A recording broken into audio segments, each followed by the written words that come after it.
you know, my children now are just about the same age as some of the students that are sitting. I can see all of them on the list over here that are watching us. And I try to tell them, you know, in order to motivate them that, you know, you don't always get everything handed to you. And sometimes it's hard. And the point is to find your goal, whatever it is. It doesn't have to be a big goal. I mean, for me, it was I wanted to be a lawyer, but it could just be that you want to get through this year. You want to get an A in biology. You want to get an A in, you know, algebra, and make that your goal. And then you move to the next one. And I think as you continue on in your life, that's where it gets you where you want to be. I feel very honored to be a judge here in Broward County. I probably couldn't have imagined this when I was 6 years old, but what I would say to all of you is that if I can do it, Mr. Victor and I have talked about this before, that if I can do it, any of you can do it, because you just have to put your mind to it and stay focused and drown out all the noise. And Mr. Victor and I talked about this once before, also about the social media. You know, make sure that you portray yourself in a way that in 10 years from now, you would want to look at yourself and say, wow, that's how I was. That's how I acted. Look how focused I was. So that's kind of my story. I don't know if you have any follow-up for me, Mr. Victor, but I'm happy to hear it. Well, there are a few key words that you mentioned that are essential. And we actually are live on YouTube now. We're not live on Facebook. I will upload to Facebook later. And considering that the world can possibly see my composure, I have to behave. I'm an emotional person. When you say drown out the noise, and as a father, you know, I just want to, and as a teacher, I want us to kind of flesh that out, because the discipline of drowning out the noise is what gets in the way of what I think my students can do in order to be able to be successful academically, or at least to be better students, or to have a goal and so forth. So we're going to come back and revisit that, because I want to be able to talk about specific steps to success. Success, as Judge Navarro said yesterday when we were live, is kind of self-defined. However, the avenues to success, I think, are very similar, such as drowning out the noise. So we'll talk about that again. All right, Judge Tudor, let's hear your story. Let me unmute you, Judge Tudor, because you're still, hello? Yep, I think yes. it's off now. You can hear me now, right? Yes, we can hear you now. All right, so good morning, everyone. I guess I can echo a lot of what's been said by my two previous colleagues. This is my 16th year as a circuit court judge and third year as the chief judge of the circuit. I kind of came to Florida with a car and a few suits, and I didn't know anybody in the entire state. From where, Judge Tudor, from where? Mostly Tennessee. I was born in Oklahoma. Okay. And I was educated in Tennessee. And so after a few cruel winters, I said, Florida's got to be a paradise compared to this. And I took the Florida bar and passed it right after passing the Tennessee bar. And I just kind of got a wild idea that I can always come back to Tennessee. So I'll test the waters in Florida. And I drove down here and interviewed a few times. And I probably had a job within a month after I settled in here in Fort Lauderdale. And I've stayed. I think to rise to the level of chief judge of this circuit, second largest judicial circuit in the state, not knowing anybody in the state, I think I kind of got elevated to this position really with one key element. I think I was able to get along with everybody. I think everybody that knows me, I try to work through issues and not play kind of. Judge Tudor, please, I'm going to beg for your forgiveness and ask you to repeat that. The get along with everybody part, expand on that, because the ability to, which, you know, having met you several times, the ability to be kind, the ability to be respectful, the practice, I should say, of being kind and respectful. Talk about how heavy that is and how important those are. Well, I think all of the judges, if they don't have those qualities when they become a judge, they develop those qualities because, you know, we have tremendous amount of power over people's lives.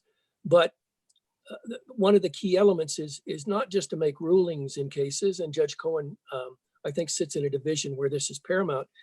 You have to be a peacemaker. You have to be able to sit in front of people and work through their solutions. And you don't always have to be the big bad judge and issue orders. There are times where that's necessary, but helping people solve their problems. I mean, most people who come to the courthouse, and it's not just a courthouse, it's life. I mean, I get called by friends with these problems all the time. They have to develop a way to sit down, even when they're in the middle of discourse with people, and solve their problems. Judges are called upon to do this when they can't. And it's unpleasant, especially when children are involved, that we, wearing a robe, who only get a small insight into people's lives, have to make life-changing decisions for them, whether they can move out of the county, in some cases, what school they can go to, which parent can see which on whatever date. So it's a very difficult decision when it talks about people's lives. But from an administrative standpoint, I also not only make decisions, but I work with all 90 of our judges and 11 of our magistrates. So there's 101, there's 90 elected officials and 11 people that I appoint to work in the courthouse. And so whenever we have problems, and we're just like everybody else, the judges, we try to sit down and work through these problems. Usually it doesn't take somebody issuing an order or a directive. You find a way to find common ground and get these problems solved. So the Office of Chief Judge is really a fascinating office at times, be a stressful office the last 3 weeks where the courthouse is all shut down. But my colleagues have just been tremendous. We've been able to move dockets through video and working remotely. And I guess if I could say anything to the folks listening, which is what I say virtually every time I talk to an audience like this is, and Judge Cohen touched upon it, there is nothing in life you're going to do, and I know you don't think this now, but there's nothing you're going to do in life more important than what you're doing right now.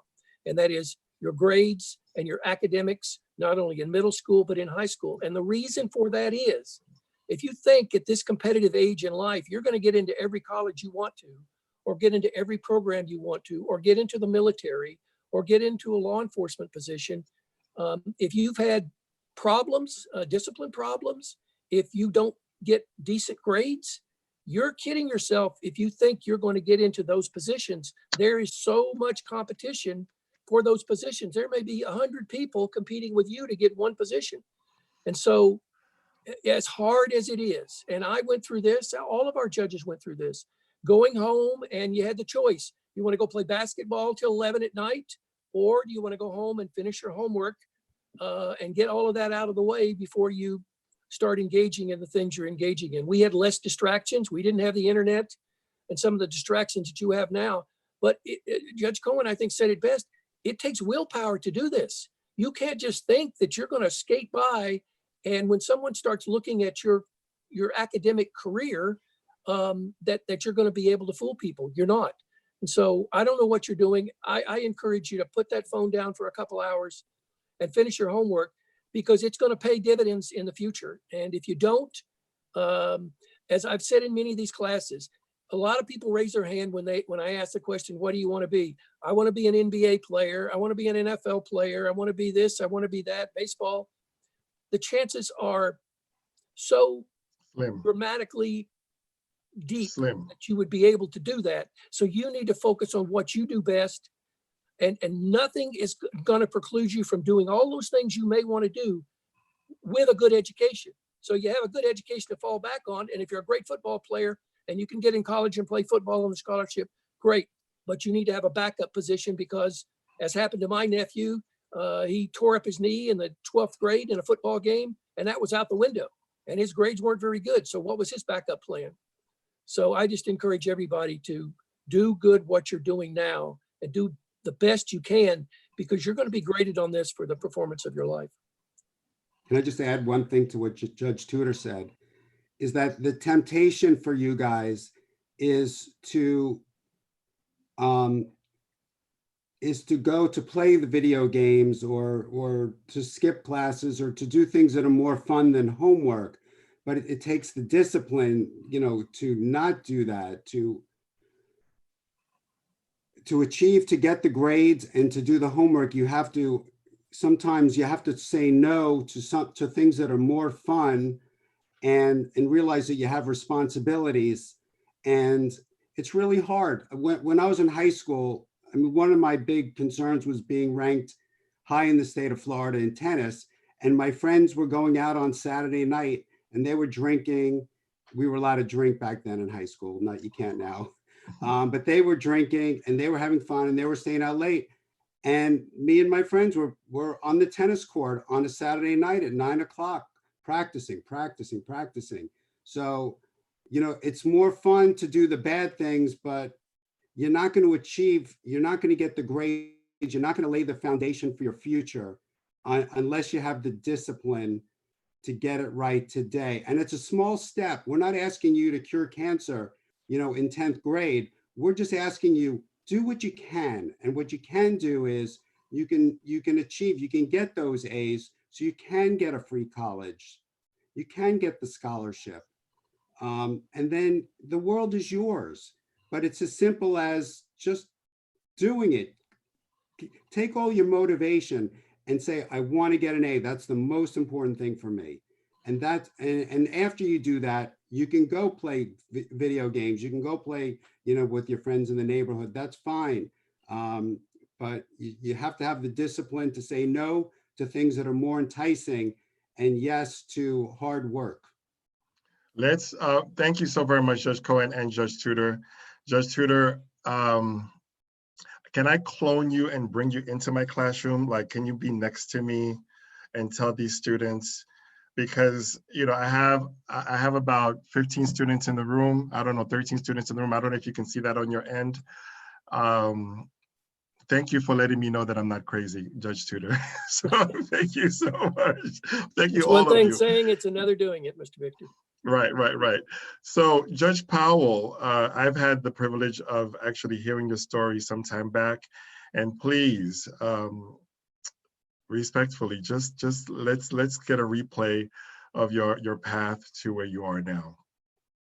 All right. Good morning, everyone, to everyone in the room. And, I think everyone who has spoken before, all my colleagues, are echoing what I'm going to start with, that everyone's trajectory to wherever they have to get to is going to be different.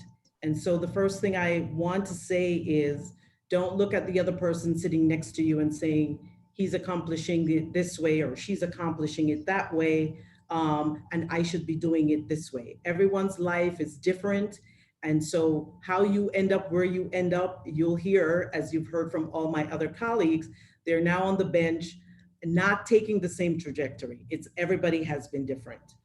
For me, my family immigrated to the United States when I was 16, and I was the oldest child and the first one to go to college. There's been no doctors, lawyers, professionals that I knew about before I started college.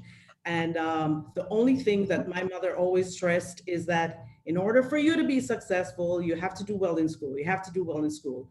And then there was the pressure of, you have your siblings that are looking to you for an example. And so I had that pressure.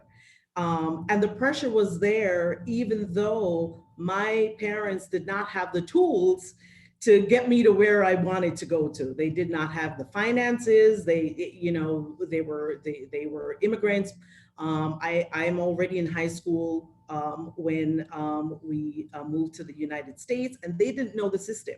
So literally at 16, I was having to learn what needs to be done and going home and telling my parents, this is what I need to do. This is a test that I need to take. This is what my teacher said. This is how we need to get to it. And so that's how my journey started. I graduated high school in New York and started college. And I didn't know that I wanted to become a lawyer or to become a judge. It was never my lifelong dream. And I think part of that reason is because I'd never seen anyone do it before, and I didn't know how to dream about doing that. What I had seen and what I liked was I loved English and I wanted to become an English teacher. And so I was working towards that. My major in undergrad was English literature, and my plan was to, to become an educator. What happened after I graduated from FAU with my bachelor's in English was that I had to find a job, and I was, now I can say, fortunate to get a job in a law firm working as a paralegal. And that started my trajectory to the legal system. And so I was working, well, the truth is I was hired first as a legal secretary, and I didn't think that there was going to be much time spent there. It was just going to be a stepping stone to somewhere else. And I ended up working in that law firm for almost 10 years. And it was in my 8th year that I decided to go to law school.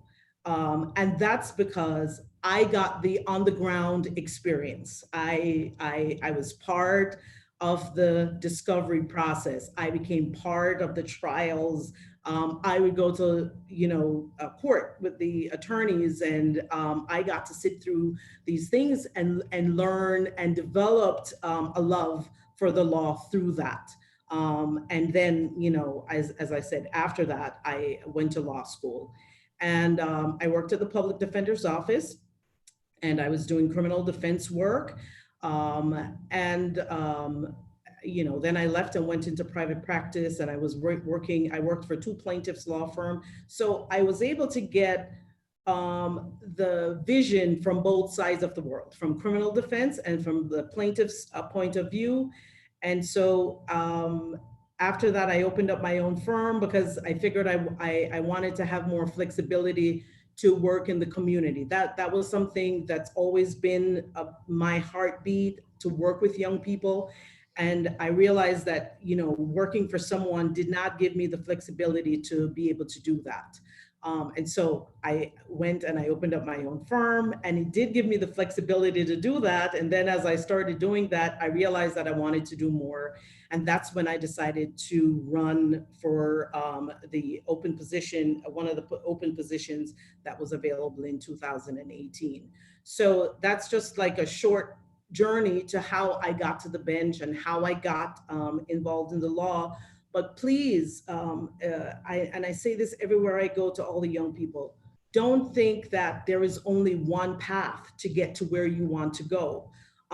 For some of you, it's going to take a little bit longer, maybe because of the finances, maybe because of the environment that you're in. Whatever it is, it may take you a little longer, but don't get discouraged, because it can be achieved. You can accomplish it.